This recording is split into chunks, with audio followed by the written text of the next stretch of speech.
ہم جو پرانے میتھڈ کو استعمال کرتے ہیں، بک کتب بینی والا جو رجحان تھا وہ بھی اس طرح سے ہم پروموٹ نہیں کر پائے پاکستان میں جس طرح سے ہونا چاہیے.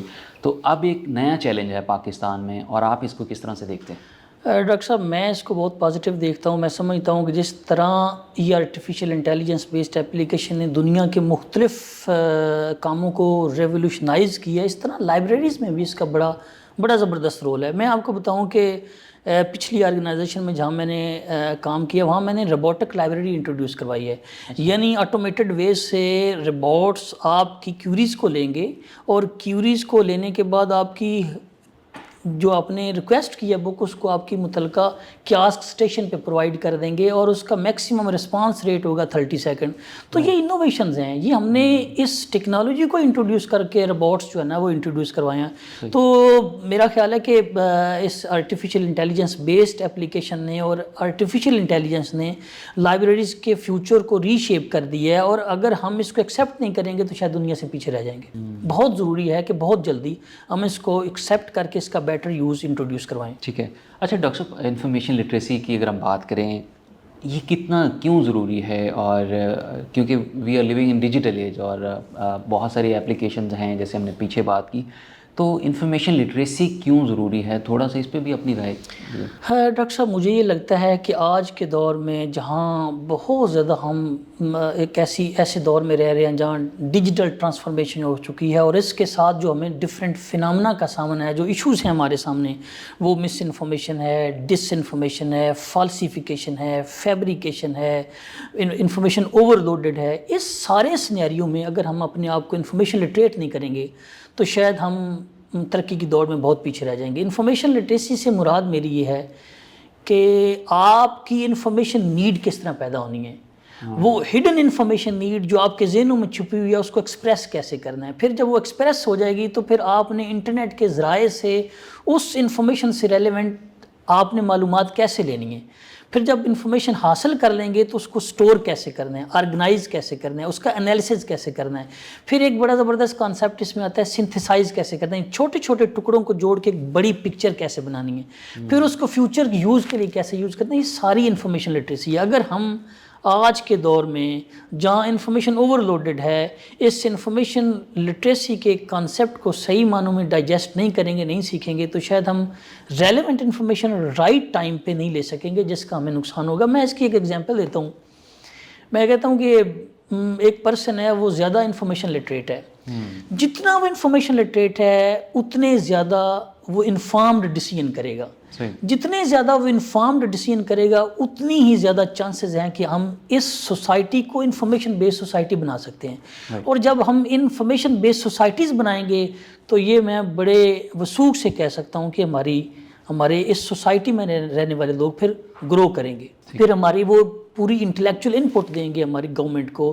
جب وہ فیصلہ سازی کریں گے تو ان لوگوں کی جو کامن سٹیزن ہے وہ انفارمیشن لٹریٹ ہونے کے ساتھ ساتھ اس ڈیسیژن میں اپنا بھرپور رول پلے کر رہے ہوں گے. تو یہ ہماری سوسائٹی کی انٹیگریشن پلس گروتھ کے لیے بہت ضروری ہے کہ ہم انفارمیشن لٹریٹ ہوں.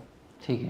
اچھا ڈاکٹر صاحب، جیسے ہم بات کرتے ہیں کہ ریڈنگ کلچر کی، تو how we can promote the reading culture in digital scenario age کے اندر؟ یہ بڑا زبردست سوال ہے. ہماری ایک پروجیکٹ ہے read and write Pakistan, from which we are working to promote reading culture in Pakistan. دیکھیں ہمیں اب چونکہ کتاب کی حیت چینج ہو گئی ہے اس وقت. اس سے پہلے سارے لوگ جو ہے نا وہ ہارڈ اورینٹیڈ تھے، جو ہارڈ فارم میں کتاب تھی اس کو زیادہ پسند کرتے تھے. لیکن اب کتاب کے چینج ہو جانے کے بعد وہ سافٹ فارم میں بھی ہمارے پاس موجود ہے. تو ہمیں بہرحال مختلف ایسی ٹیکنیکس اور ایسے انیشیٹوز لانچ کرنے چاہیے اپنے اپنے اداروں میں جہاں ہم خصوصی طور پہ بچوں کو، جہاں ہم ریڈنگ کلچر کو پروموٹ کر سکیں. ہم نے اس پلیٹ فارم سے نمبر آف انیشیٹوز لے رکھے ہیں. جیسے ہم نے لٹل فری لائبریری کا ایک بڑا زبردست انیشیٹو لیا. کیا پروجیکٹس کیا ہیں؟ تھوڑا میں اس میں ذرا بتا دیتا ہوں کہ ہمارا ایک پروجیکٹ ہے یعنی لٹل فری لائبریری. ہم اسٹریٹ کارنر پہ ایک باکس کی شکل میں لائبریری لگاتے ہیں، اس میں ہم کتابیں رکھتے ہیں. اس کا پرنسپل یہ ہے کہ پک اے بک اینڈ ڈراپ اے بک. اپنے گھر میں ایسی کتاب جو آپ نے پڑھ رکھی ہے اس میں رکھ دیں، اور اس میں ایسی کتاب جو آپ نے نہیں پڑھی وہ لے جائیں. تو اس سے وہ کتابیں بھی پوری رہتی ہیں اور سینس آف جنراسٹی پیدا ہوتا ہے. پھر ہم نے اسکولز میں ریڈنگ کلچر کو پروموٹ کرنے کے لیے چھوٹے چھوٹے سیشنز کا آغاز کیا. ہمارے ڈسٹرکٹ کوآرڈینیٹر تمام ڈسٹرکٹ میں جا کے چھوٹے چھوٹے اسکولوں میں پرائیویٹ اور گورنمنٹ دونوں میں جا کے سیشنز کرتے ہیں اور بچوں کو سیشنز کے بعد چھوٹے چھوٹے کوئز رکھتے ہیں, ان کو انعامات دیتے ہیں, پھر بچے انکریج ہوتے ہیں. اسی طرح ہم نے نیشنل بک فاؤنڈیشن کے ساتھ ایک MOU سائن کیا ہوا ہے. ہم انیشلی یہ پروجیکٹ سٹارٹ کیا تھا ہم نے اسلام آباد اور پنڈی میں.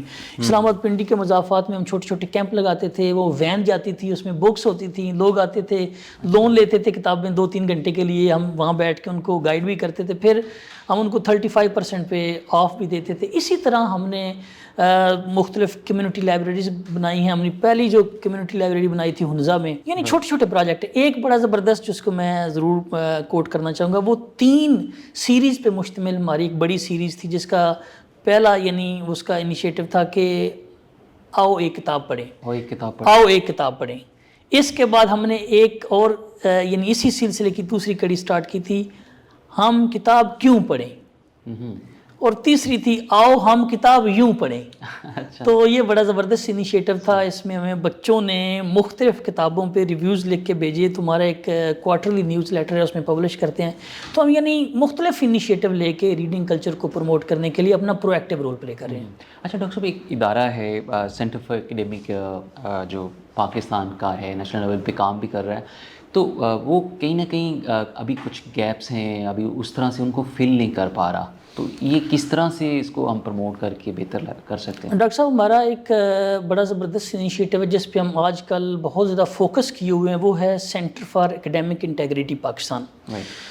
کہ اب خصوصی طور پہ چیٹ GPT پر, لیکن اس کے علاوہ بھی میں بالخصوص یہ بات کر رہا ہوں کہ یہ چیزیں آ جانے کے بعد ایکیڈیمک انٹیگریٹی کو بہت زیادہ بڑا تھریٹ آ گیا ہے کہ بچے کٹ کاپی پیسٹ کرتے ہیں, چیزوں کو پلیجرائز کرتے ہیں, اپنی اسائنمنٹس اور پیپرز میں لکھنے کے بعد سبمٹ کر دیتے ہیں.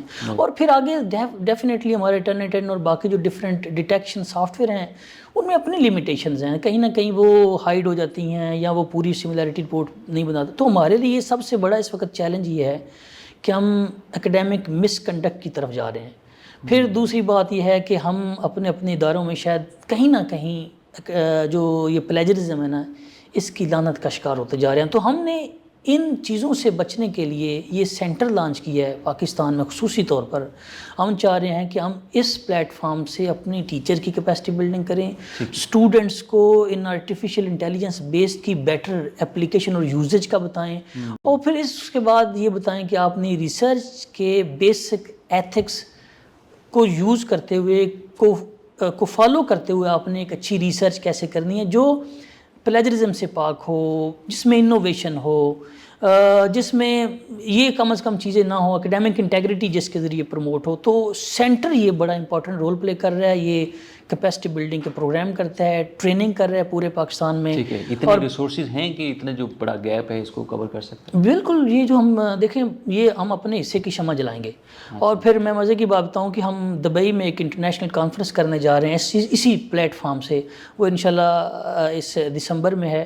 تو ہم اس کے علاوہ ویبینار کرتے ہیں, ٹریننگ کرتے ہیں. تو میں سمجھتا ہوں کہ یہ one way or the other academic integrity کو پروموٹ کرنے کے لیے اور ایکیڈیمک مس کنڈکٹ کو ڈسکریج کرنے کے لیے ایکٹیو رول پلے کر رہی ہے. ٹھیک ہے ڈاکٹر صاحب, بہت شکریہ فار دا ٹائم. جی ناظرین, ہمارے ساتھ موجود تھے ڈاکٹر ظہیر احمد, جو ہمیں بتا رہے تھے کہ پاکستان میں آرٹیفیشیل انٹیلیجنس کو ہم کس طرح سے اس کا بہتر یوز کر سکتے ہیں, ایکیڈیمیا میں کس طرح سے بہتر یوز کیا جا سکتا ہے, اور ایجوکیشن سیکٹر میں.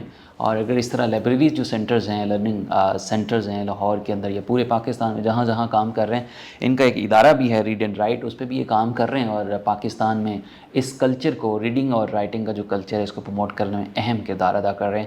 تو آج کا جو سیگمنٹ ہے اپنے اختتام کو پہنچتا ہے. اپنے میزبان ڈاکٹر احمد کو اجازت دیجیے. اللہ نگہبان.